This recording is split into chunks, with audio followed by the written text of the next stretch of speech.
Iniziare da subito a mettere un freno a fatti che rischiano invece di diventare diffusi e allora diventerebbero veramente un disagio e un problema importante per la comunità. Anche il presidente del Friuli Venezia Giulia, Massimiliano Fedriga, pone l'accento sulla questione sicurezza. Si parla della situazione di Trieste nel giorno dell'insediamento ufficiale del nuovo prefetto Giuseppe Petronzi, nella cui agenda il tema sicurezza entra e come. Come noto e anticipato giorni fa dalla nostra emittente, il sindaco Roberto Di Piazza, in sede di Comitato per l'Ordine e la Sicurezza Pubblica, che si riunirà mercoledì in prefettura, condividerà la decisione sulla stretta sui locali per le piazze Perugino e Garibaldi e vie limitrofe. Si tratta dell'ordinanza sindacale antivetro e antialcol utilizzata lo scorso inverno. Per i locali chiusura a mezzanotte, riapertura non prima delle 6 del mattino successivo, divieto dalle 22 di girare con bottiglie di vetro e lattine, di consumare bevande alcoliche per strada. Troppi gli episodi di cronaca, anche violenti, alimentati dall'abuso di alcol, soprattutto nell'ultimo periodo in piazza del Perugino. Da capire se con il prefetto ci si confronterà sulla reintroduzione delle zone rosse.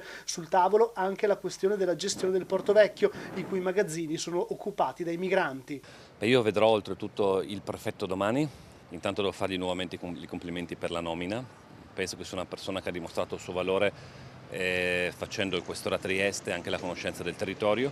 Sicuramente la questione di sicurezza è una questione che dobbiamo continuare a tenere sotto controllo perché fatti allarmanti stanno avvenendo e continuo a dire che bisogna prenderli per tempo.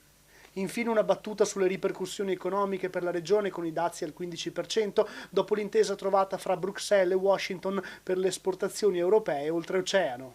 La percentuale è alta, penso però che ci siano margini per continuare a trattare, ad esempio per escludere determinate categorie di merce e spero che il nostro governo e l'Europa continuino in tal senso. Non dobbiamo guardare la situazione attuale come situazione cristallizzata. Sicuramente c'erano dei pericoli maggiori, vedevamo le percentuali ipotizzate, ma il 15% non può renderci soddisfatti, dobbiamo continuare a lavorare.